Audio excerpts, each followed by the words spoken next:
What's up, people? This is the Solar Kid. This is the Other Side of the Sun podcast, and I got my man Jason Goliath in the house. Ba, ba, ba, ba. Yes. So excited to be here, my brother. So excited to be here. Bro, I'm honored, man.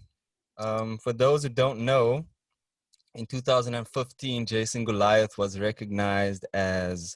Don't do the whole CV thing, man. Come on. Yes. So embarrassing. But I'll wait. Carry on, please. I haven't had applause in a long time. Yeah, bro, one of Africa's best comedians and was invited to represent Africa at the Montreal Just for Laughs Festival. Is that right, my brother?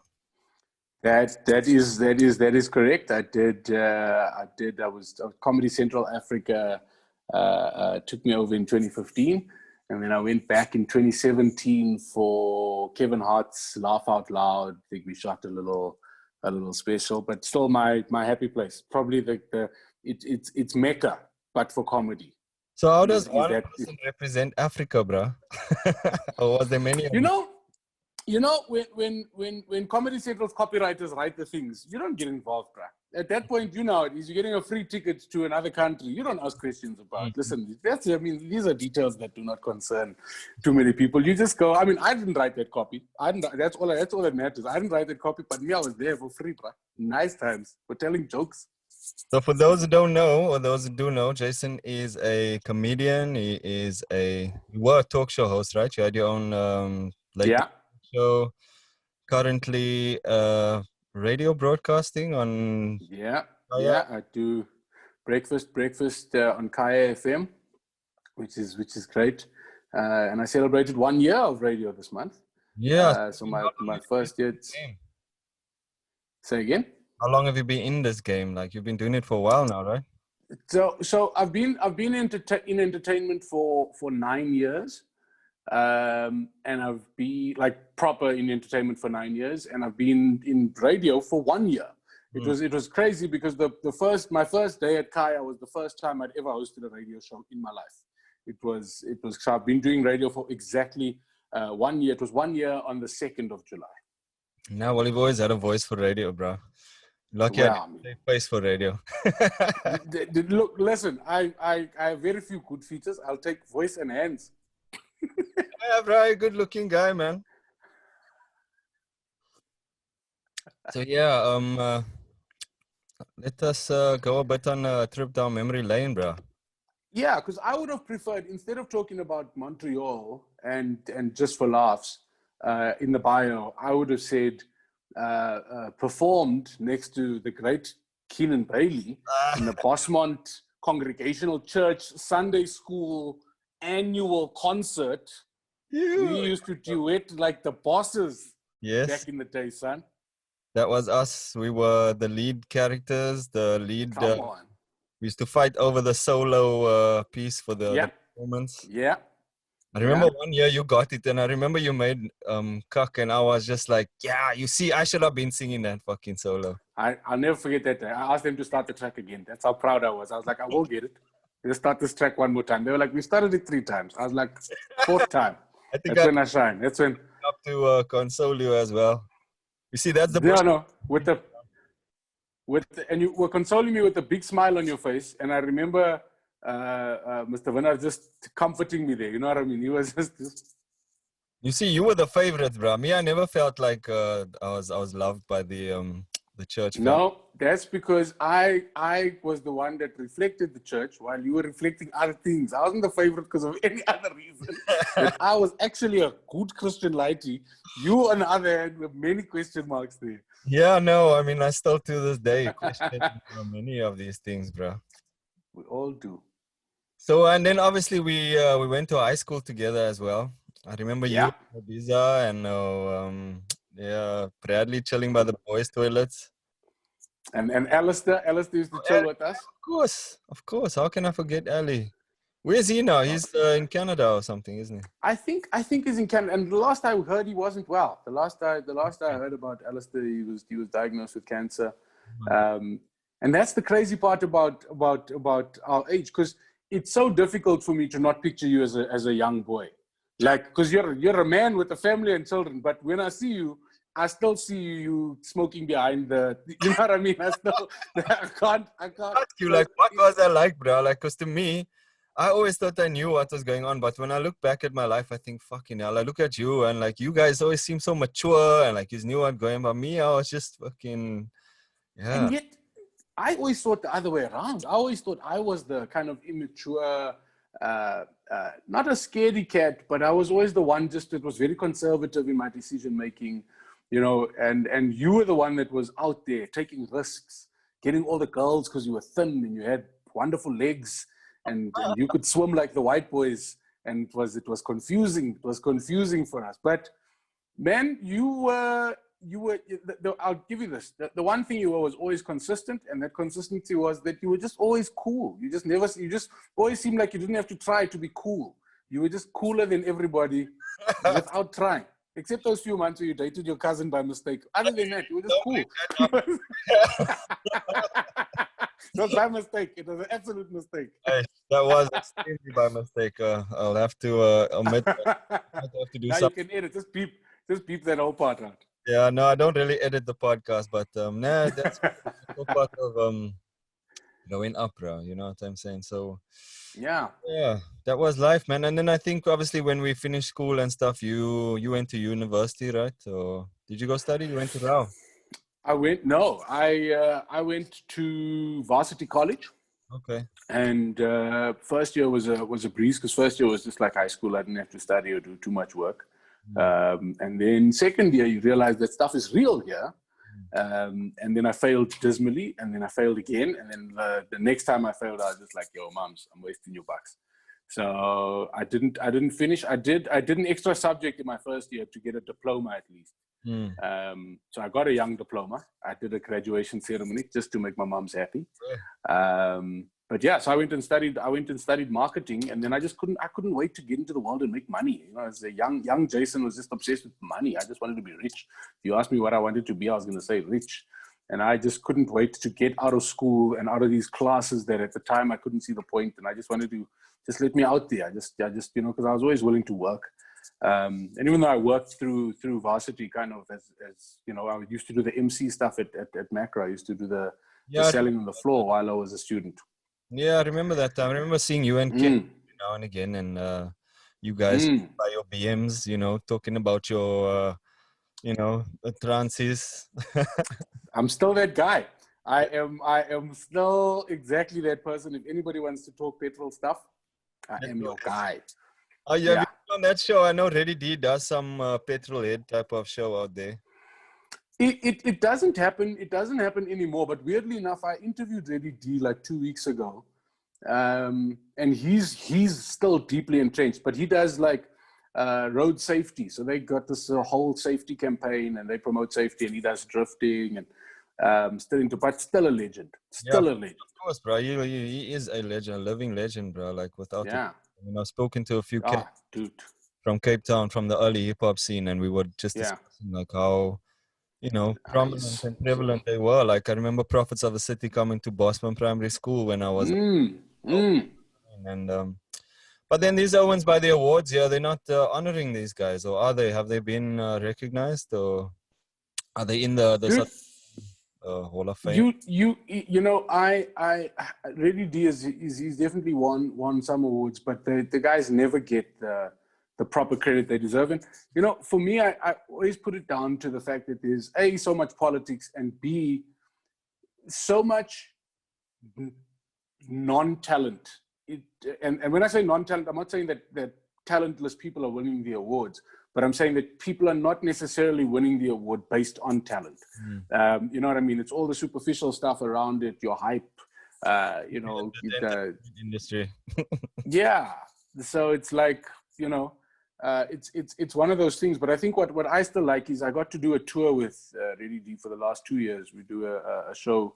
Well, this year was cancelled. We did the first one for the called Big Five comedy show, and D he's the DJ on the tour, and he kind of sets it up. So he plays in the beginning, and then brings all the acts on, and he is impossibly the best. Like I can't even. The guy can mix he would mix the audio for the introduction into the track while he's standing and scratching with his face. Like, it was so good. So that big, So good. was that you, Joey Rasdin, who's the big five? So the lineup kind of changes every year. I did it for the last 2 years. And on my tour, I think the first tour was myself, John Vlismus, Joey Rasdin. I think Tumi Morake was on one of the shows, and of course hosted by Stuart. No, I lied. The first one was Barry Hilton, not Tumi Morake. Oh yeah, he's one of the old school legends, man. Which was great. And then I think Skulk Bezuidenhout came in. I think John Vlismus stayed, and Tumi came in, which was great. It's a phenomenal Tell me team. about this, bro. Like, I mean, before I left, I left for London in 2005. I mean, before that, there was like Cool Runnings. I mean, when I used to do poetry, they used to have a comedy night there. There wasn't much going on. And then all of a sudden, a couple of years later, I see you national celebrity, Goliath and Goliath comedy nights, our Wednesday. Dude. So, I mean, Cool Runnings obviously is, for me, the most historic room. It's the room that I did my first time in. It's the room that Nicholas did his first time in. Donovan were obviously my business partners. And we're busy shooting a documentary. So I was actually at Cool Runnings on the weekend, which is now a parking lot. Like, What? It's a parking lot. It closed down. I performed the first time I ever did comedy was the 3rd of July, 2011. And we were booked to do it again on the 9th of August, I think it was, if the dates are right. And it closed in that week, just before we were about to do our second performance. And it wasn't that the comedy wasn't doing well. It was that the restaurant that was around the comedy wasn't. And the owner had sold it. And then they demolished the building. And it's literally a parking lot. It's a parking lot. That's what it is. They folded up. Poetry performances there. Tumi and the Volume used to perform there. Dude, it was for me, it was so emotional just standing there, because that place gave birth to South African comedy the way we know it now. And I think kind of before Cool Runnings, comedy wasn't, westernized, so to speak. It wasn't the way we consume it on television. It was just normally a guy telling jokes for an hour in a random place. And Cool Runnings did so much for so many people. Trevor is a product of Cool Runnings. So Trevor Noah's Cool Runnings, Luis Ogola, all you name a big South African, chances are their roots started at Cool Runnings. And it was just this majestic place for 30 Rand, which in your currency now is like minus 3 cents. I think we have to pay you. I think that's how it works. We have to give you money to come in. But like for 30 Rand, Nicholas was reminiscing about the fact that he paid 30 Rand and the next thing Chris Rock was on stage. You know what I mean? Like crazy stuff like that. So just an iconic room. And I think what Cool Runnings did was it gave birth to these guys who became super famous. And John Vlismus, who used to run Cool Runnings, I think is responsible not only for so many careers, but I think that a lot of people credit Trevor Noah with the ability to have a matriculant tell their parents that they want to do comedy instead of go and study and not get smacked around. But I credit John Vlismus, because he created the platform for all those guys to kind of do what we now do. So we started in 2011 as the underground kind of closed, which was beautiful and sad, but beautiful because it was kind of the next phase, you know what I mean? The newer generation. And there was this intermediate generation that we fell into. And then we just worked our asses off. I think that the major problem was, and still is in South Africa, that there were never enough platforms to perform. And that's what we put our time and energy into. We just performed and created spaces for other artists to perform. And that's what we just focused on. And it's paid dividends tenfold. It's been the biggest blessing of my life. I get to have fun every day. And although I do radio, although I do TV, I still identify as a comedian, because that's my I do the other stuff because I'm a comedian, and that's how I feel. So what happened after then? I mean, there was you guys had the place in was it Four Ways or Randburg? So there's Joe Parker's Comedy Club, which is now, since COVID, it's the only comedy club again on the continent of Africa, which tells you just how starved the continent is for platforms to perform. And then, you know, we'd run a few gigs. At some point, we were running like 11 gigs a month at different restaurants every week, which was fantastic. But, you know, it needed to be formalized. And then we decided, well, if we're going to do it, let's go all in and let's build. Well, our ambition was to build the best comedy club in the world. That's what we wanted to do. We were like, let's build the best comedy club in the world. Let's use the bank's money. And give comedy what we consider to be like the ultimate gift. So we opened a comedy club in Melrose Arch, which is, I'd say, easily the most expensive real estate on the continent. Yeah. So it was this absurdly expensive environment, and we just wanted to make it accessible to everybody, so that if you worked in a call center, you would tell your girlfriend to dress up because you're taking her somewhere nice. And if you were an MD of a big blue chip company, you'd feel comfortable sitting at the table next to the call center guy because it was everybody's place. And it did what it needed to do. It won us awards. We've won many awards for being the best friend of South African comedy. And you know, it ran its course. And what ended it was we got an offer to sell it. And like, if I look at, so we sold it in May 2019. When I say sell it, somebody bought us out of our lease, and somebody wanted to get in because nobody could get into that center, which was, you know, quite exclusive. So somebody made us an offer because they wanted to open a business there, which meant all of our risk was taken away. All of our money was, you know, kind of came back, but it also then freed us up, because the thing that you realize is I don't want to own a restaurant ever again. These are lessons that you learn. Like, I don't ever want to own a restaurant again. I don't want to chase people for stealing chicken and eggs. Like, you know, that's not my vibe. I want to make jokes. Yeah. And we sold it to be able to, because you got to choose at some point. Are you a proprietor or are you a performer? Mm. And we chose performing. I was lucky, at least. Say again? So I was lucky enough to visit once as a VIP guest. No, nice times, man. But no, I mean, it's like you say, man, like running a restaurant is different to like running a comedy club, I'm assuming. It's a lifestyle, that thing, bro. That thing is a lifestyle. It's not even a job. That's a lifestyle for people who don't like life. It's So like the live scene in South Africa, or like, well, I mean, you obviously you can have an opinion on South Africa, not just yeah. Is it because the people who can afford it don't go out that much, or the people who can't afford it don't go out? Like what? I mean, like how? I mean, like over here, people go out every single night of the week. There's something to do. You can, obviously not now in lockdown and stuff, but generally, New York, London, wherever, you can go out any night of the week. You can go see a show. You can go watch comedy. You can go do whatever. Like what? Why is it so different there? Why is this not? Why hasn't it ever? So I think one of the crimes, and I think that very often we forget we're a third world country because we have first world spaces.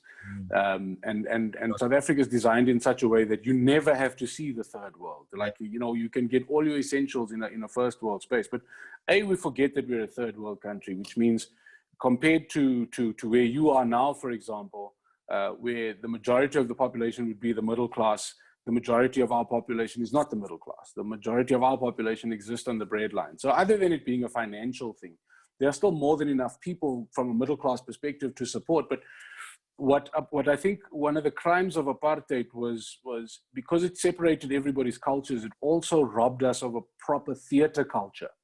And what you have there is not only a culture of going out, but a culture of supporting live performances.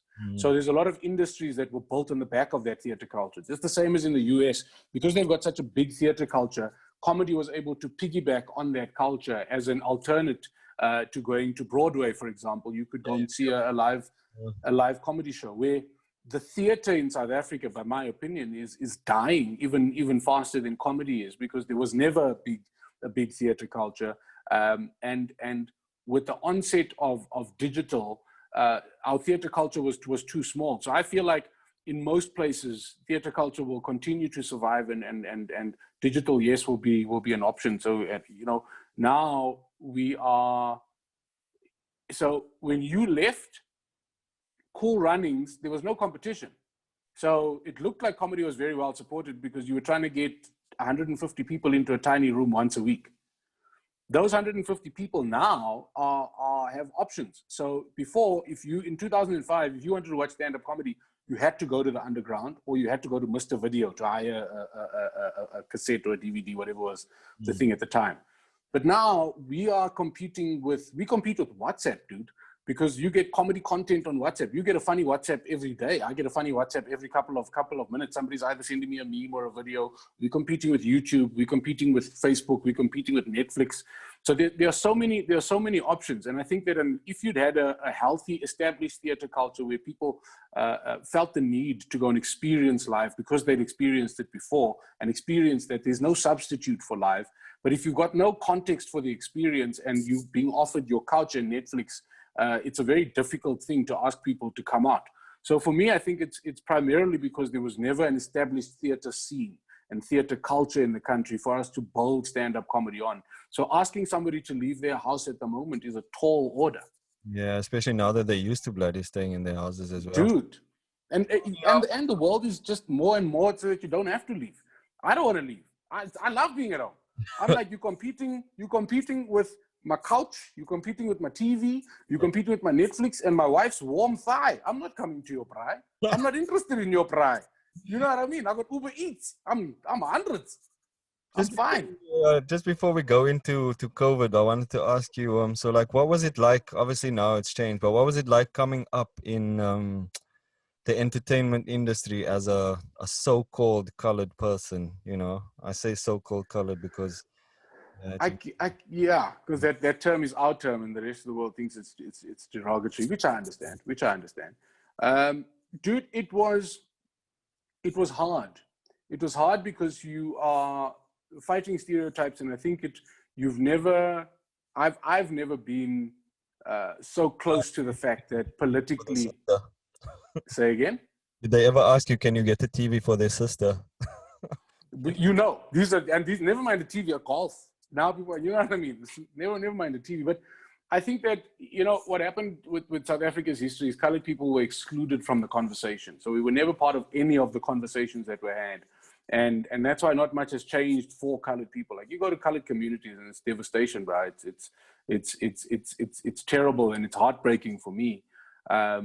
Just because I don't know what to do other than try to live the example. Because people are always saying to me, like, you know, are you an ambassador? Are you, you know, what are you doing? And I'm just going, no, man, I just keep trying to remind people that I come from El Dorado Park. I come from where all these kids come from. And I just trying to show them that, you know, where you come from is not going to determine where you're going. Just, you know, dala what you must. But I'm so conscious of the fact that there's a lack of role models. But to answer your question, before I digress, yes, it was incredibly difficult, but I think growing up the way we grew up, I think that we were naturally more street smart than most of the people out there. And I think that what we took advantage of from a business perspective was, I advised my team very early on in that this industry is not as big as it looks. The players in the industry were making fundamental mistakes because the industry was run by creatives and there were very few business people in the fray.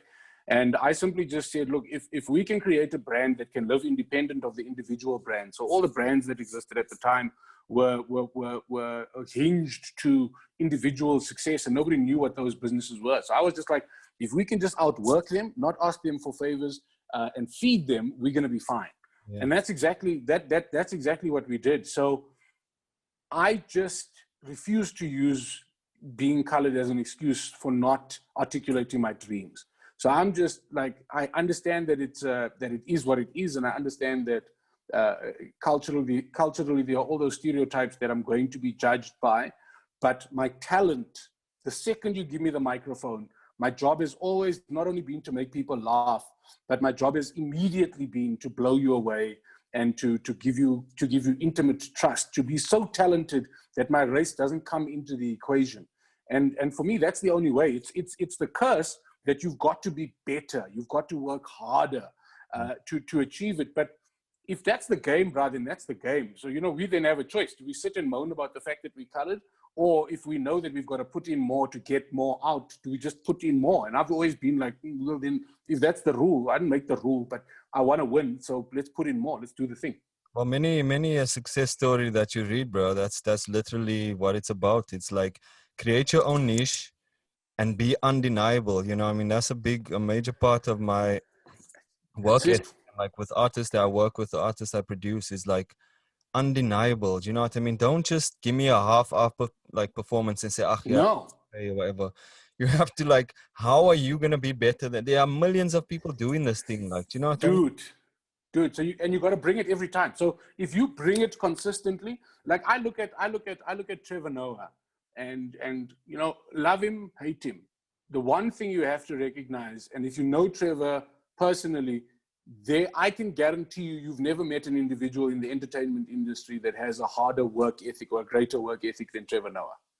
And then it's that old Gary Player saying of the harder you work, the luckier you become. And for me, I always articulate it and I say, like, because people are always saying to me, when are you going to the States? When are you doing this? And I'm going, it's a different time. I don't need to go. Trevor left like in 2010. He had to go because the world wasn't as connected as we are now. I can stream my content globally right now. You know what I mean? You're sitting on a different continent to I am, and we're speaking in real time. What did Trevor know about Zoom in 2010? He thought it was a Mazda ad. You know what I mean? There was no such thing. So he had to do it. But I always tell people, like, what Trevor understood fundamentally was the cost of things. If you want to be the greatest in the world, you've got to give more than everybody else in the world. So I always say that Trevor loves comedy more than he loves his mother. And I'm not saying he loves his mother less than you love your mother or I love my mother. I'm just giving you that as a barometer to understand just how much he loves comedy, even more than that. The so same it's like for Kevin Hart, Cristiano Ronaldo. Work, bruh. That's it. Put the work in. Cristiano Ronaldo, I read somewhere that last ate a carbohydrate in 87, my friend. Yes. Okay, maybe 97. But then can you understand why he's been one of the greatest footballers in the world for like the last 10 to 12 years, bro? Like he's you know what I mean? Like there's a price to pay for. Yeah. So it's absolute brutal dedication and commitment, absolute brutal sacrifice. And the hardest one, especially being a colored South African, and I feel like you'll relate to this, is backing yourself. You've got to believe in yourself harder than anybody else believes in you. You've got to believe you're the greatest. You've got to believe you're the best. And we are conditioned to never say that shit to ourselves. We're conditioned to that's you know what I mean? Why are you bragging? Why are you being whatever? So if you say to me that you're the greatest, then in our circles, who does he think he is? You know what I mean? It's conditioning. But I can guarantee you, Ronaldo, Messi, Trevor, Kevin, all of these people believe, they'll tell you they're the best. Yeah. And then they'll tell you why, and then they'll show you. It's such a weird thing. I mean, like, I know for myself personally, it's taken such a long time for me to even just be comfortable wearing like the best clothes that I have and shining my shine when I go out, because dude, like for me that affected, even though like, you know, bushies or colored, when we grew up with was of Lacoste and whatever, I never really had that. But like, I never used to feel comfortable if I'm shining too much around. I didn't want to be like, hey, he's bragging or he's, you know, this kind of thing. Now it's like, I'll wear the loudest clothes if I feel like it. I don't really care anymore. It's like, you know what I'm saying? It's a gift, that thing, bro. Not caring is a gift. It's a blessing. It's a blessing. Also part of the secret, not caring, backed by your own opinion. Literally, and people must say what they must say. So, how's this lockdown been for you, bro? Like, I'm sure, I mean, you're a live comedian, you know, I know you're over here, the live, my brother does live events there, they shut down. Dude, it's been miserable. It's been, so we've been on lockdown for 6 months now. And the levels are lightened now, where, you know, some of the industries are going back, but because 95% of my turnover was based on live entertainment, it was literally a switch, and I was not ready. My business was not ready. So after we sold Melrose, just before we sold Melrose, we'd opened another comedy club in Melville on 7th, which was perfect. It was the dream. It was everything that we didn't want at Melrose. Say again? I mean, when you finish, tell me about 7th. I mean, I want to hear how it is still there. If Melrose, and so Melville had just put a lot of effort into redeveloping the space, etc. We opened this club.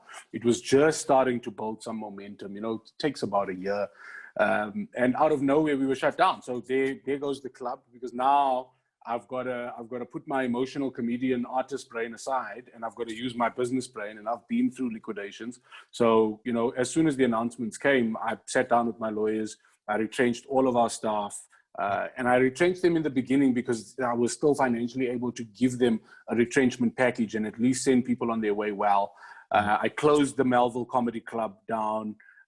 Just, you know, a full reduction of overheads because we went to 5% of turnover, if that. In fact, in the first month of lockdown, we didn't have a single invoice. We made no money. The second month, we made maybe 5%. And then I realized that, and so it was terrible. It was uncomfortable. I felt unprepared. I felt like I was kicking myself because there's so many people whose families depended on me, you know, making good decisions in my business so that they could be fine in their lives. And it was heartbreaking. And then I kind of learned the big lessons. And I think my main takeouts are, the first thing was find your gratitude, man. You know, we have options every day. You can wake up and be miserable every day, or you can wake up and find a reason to be happy. And I was just like, I can't keep speaking about this COVID thing in this way. Like, I've got to accept that COVID has happened and it's going to be with us for a long time. And if I accept that, I can't let that affect my emotions. And it was just finding that space of gratitude. So I was grateful because thank God I'd started on radio, which meant, unlike most entertainers, I at least had a guaranteed income. So my worst case scenario was there's food in the fridge, the cars are paid, the house is paid. You know what I mean? I'm good.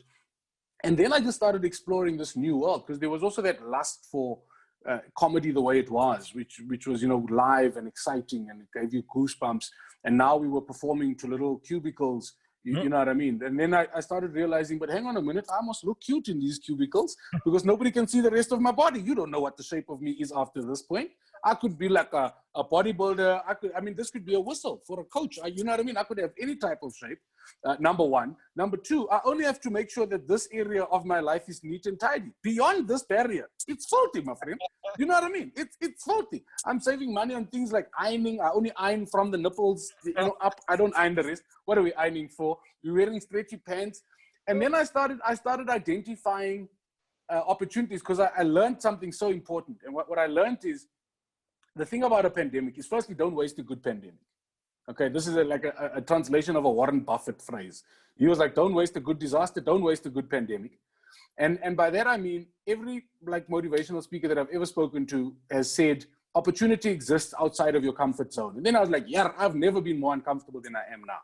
And therefore, if I'm uncomfortable, this is where those Owen said the opportunity is. Those guys said this is where the opportunity is. So all I need to look for it, need to do is look for it and get it.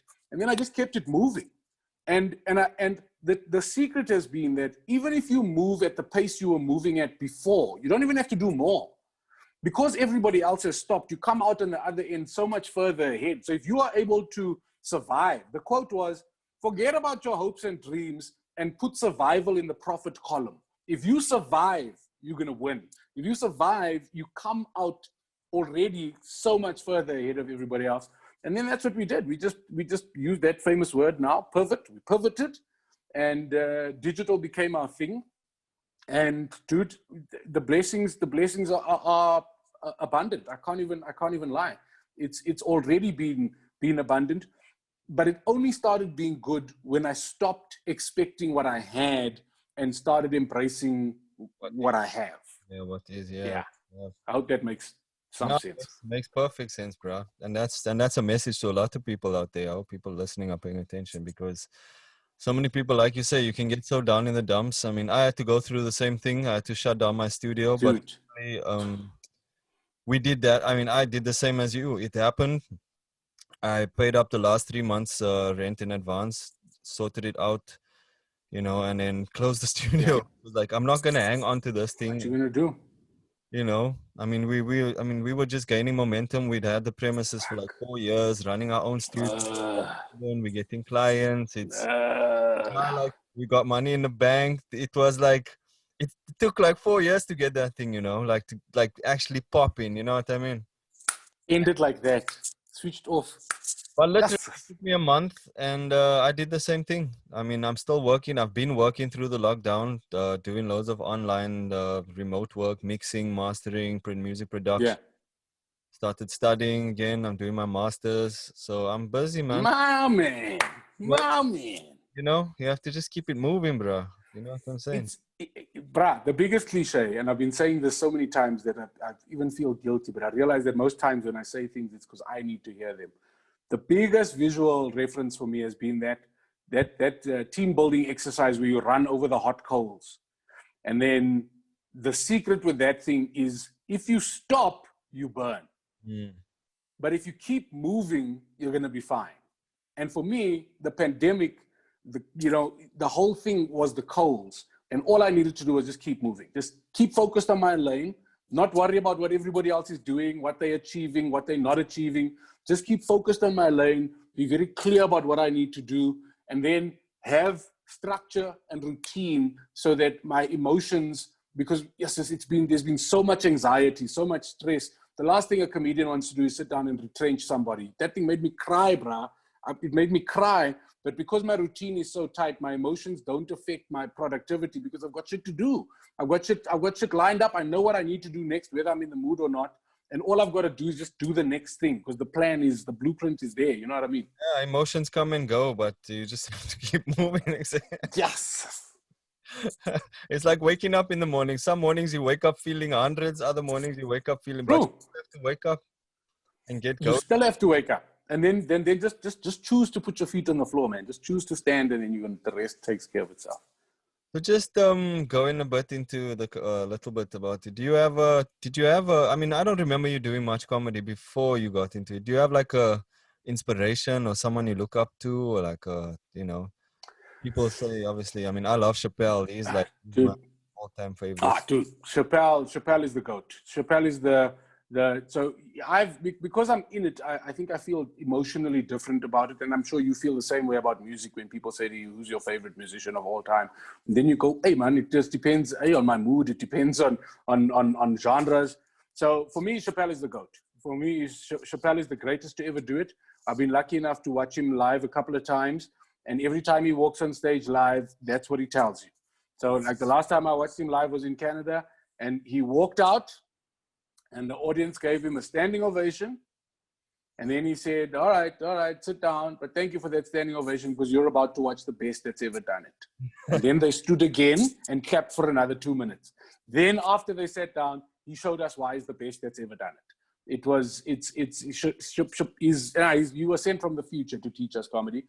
My personal favorite, I think, is Bernie Mac, and probably one of my inspirations. Bernie Mac is like my, the late great Bernie Mac, my spirit animal, and that's just because I think I relate hard to his on stage energy. But I'd never done it. What happened is I'd lost my business. We went under the 2008 recession, crushed us, and we lost everything. And I was just in a devastated space because I felt like, I didn't deserve this. I didn't make mistakes. It was like I did the right thing. I wasn't lavish. I wasn't extravagant. And I decided to, try acting and presenting, which was, something that I only hadn't done because I wanted money. And I don't believe the fallacy of being rich and famous. I believe you either or in South African context, you know what I mean? That's true, and I was always like, I wanted the money. And then I was like, look, clearly chasing the money is not working out. I was on the set shooting a big beer commercial, which was one of the first big gigs I got after my business closed. And a guy who's now one of my best friends, Serving Giesi, said to me, why don't you try comedy? I mentioned that to Nicholas, and Nicholas then phoned and made a damn appointment for us to do a show. And I was like, dude, I was very drunk. You can't make commitments when I was drinking Black Label beers. Those things make you make faulty decisions. And that's how I got into it. And so I think what motivated me was, that was in 2011, but in 2008, Chris Rock came, and I wasn't a major Chris Rock fan until I went to watch him live. And I'll never forget, we were in a room, the Super Bowl at Sun City, there were 5,000 people, and this little man walked out and made me laugh so ugly. Like, he made me laugh to the point, when somebody makes you laugh to the point that you want to say, can you just stop for 30 seconds so that my stomach can unbind, so that I can just release. And dude, physical pain that guy put me in. And when I looked at the rest of the 5,000 people, everybody was in the same position. And I was like, this has us all in pain from jokes. He has 100% command of this room. I was like, I want that power. Subconsciously in my mind, I was like, that's what I want. And so when the opportunity came along, I was like, I didn't think that I was, stage funny. I thought I was funny with my friends, funny at home.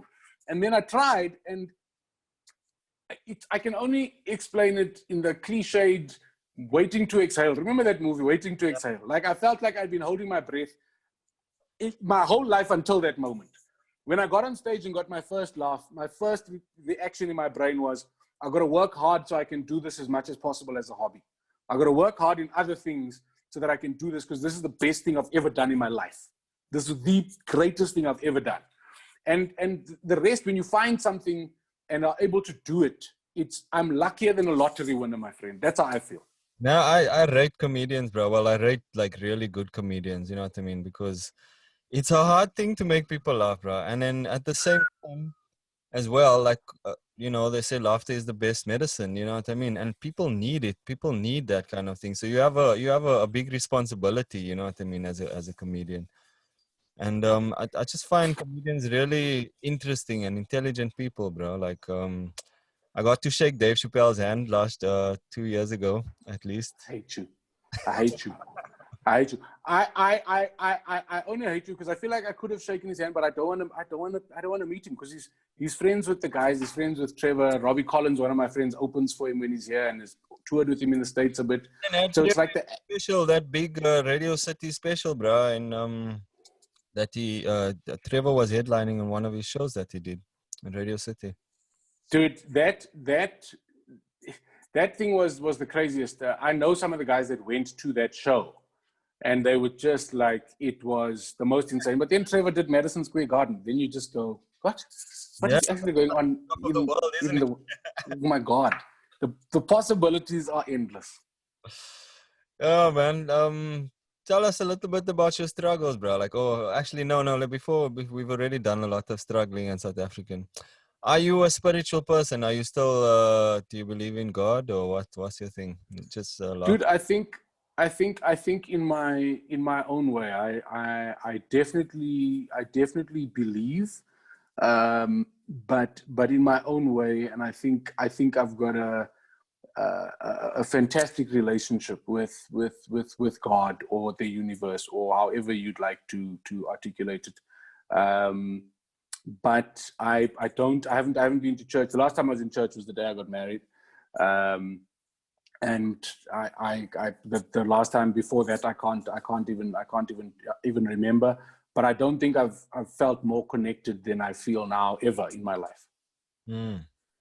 Ever in my life, it's I have peace. Say that again. So you don't subscribe to any like particular religion or faith or anything like that? You know, dude, I because you and I mean, we were raised Christian. I think it's the easiest to relate to, and because I don't like having the religious conversation, simply because some of my views are not accepted by everybody, and you know, I don't need to change anybody's mind about anything in particular. I just want everybody to be happy. That's me. I just want everybody to be happy. So I'm definitely Christian, just because I was raised Christian. But I think I found my connection. I found my connection to God, and I think a lot of people have a connection to the church, and not God. But it's a topic that I don't get into, just because you got to do you, man. You got to find your best signal. You got to find your comfort space. And I just always, you know, even if you don't believe, I'm just like, are you happy? Are you a good person? That's it. If you're happy, that's the only question. Like for me, the only question I want to be asked at the pearly gates is, did you have a good time? Because it's all we have is time. You know what I mean? All these things. It's all just. That's it. So I'm just all about like as long as you're having a good time and not doing any harm, you are 2 thumbs up in my book. Do you have any sketches on religion or anything, or like what's so I don't touch it, bro. I don't touch it. I don't touch it at all. And I don't touch it only because I simply speak, you know, my comedy is a narration of my life. And therefore it's always evolving around what I'm passionate about, what I'm doing. So my last TV special was called Menstruation, Surviving a Wife. Yeah, you know what I mean? And that was because I'd just gotten married, and I'd found so many hilarious things in terms of advice that people had given me, and it was an ode to my wife. I called it Menstruation because I needed people to buy tickets, and people don't buy tickets to a show called An Ode to My Wife. It worked. How is your wife and how's the marriage been, man? What is it now? How long you been married? My wife has just walked in. We've been married for just over a year and a half. The lockdown makes it feel like 10 years. It feels like we know each other much better because we've been together. But she's just walked in, and she is radiant and beautiful, and far, far more than I deserve is the truth. And she just showed me that one of her nails is chipped, just to bring herself back down to earth. As I was saying those things, she just showed me that the nail polish is chipped on one finger, so she's still humble and down to earth. But she's great. She's my person, man. So is the lockdown gonna be bringing us some lockdown specials? Because of the. I'm wearing a condom right now, my friend, as we speak. As we speak. Tied that guy with an elastic band just to of this lockdown. I'll be honest, and sorry for parents, sorry for you, but like, not sorry, because parents, you're blessed, but it's like this has got to be the most frightening time in history to be a parent, in our history at least. To be a parent, you've got to protect kids from so many things. And I just don't subscribe to the idea of, because I'm married and I'm of a certain age, I should have a child. I just feel like, my wife and I, when we get broody, we'll have a conversation. If we get broody, we'll have a conversation. And as long as her and I are on the same page and we talk all the time and we discuss it all the time, because, I've also seen scenarios where the one wants to, but doesn't want to tell the other one. So we have conversations all the time. And I can promise you that if we get broody, we're going to make some good-looking babies. They'll have my surname and their mother's everything else. And I think we'll be amazing parents. But I think that my lifestyle choice when it comes to kids is, like my lifestyle choices with most things, is to be happy either way. Because I think people hinge all their happiness on one scenario. And that's why a lot of people are unhappy. Because things didn't work out the way they pictured it. So for me, a husband or a child, or they think the child is going to be better, or they think the child is going to be, you must be happy with you, man. That's it. So for me, if we have a child, I think we'll be amazing parents, and it will be great. If we don't have a child, good God, we'll have money and it will be rock and roll. What a pleasure. Sick, man. Bro, I don't have many other questions, and it's been awesome having you on. So what are you guys up to? Like, if people want to get to know about what's happening with the Goliaths and that? Dude, we put out, you can go to the Goliath and Goliath Facebook page, and there should still be, we did 100 episodes of a show during lockdown called Goliaths Go Live, just to keep our audiences entertained. And essentially it's just the three of us, Nick, Don and myself, interviewing some of the most interesting people in the country, and some out of the country. But other than that, I am full force in radio. We are full force in so many things, because it's been such an exciting time with so many new opportunities. So we're working on a documentary on one end. We've got a corporate offering, because we do a lot of entertainment for corporates, and we've realized that business has to go on. So they used to employ us live on stage. Now they employ us live on Zoom. But we're trying to just, build proper offerings and just be more than just talent, be more than just artists, and try to be, consultants of sorts, and using all of our resources to kind of get it done.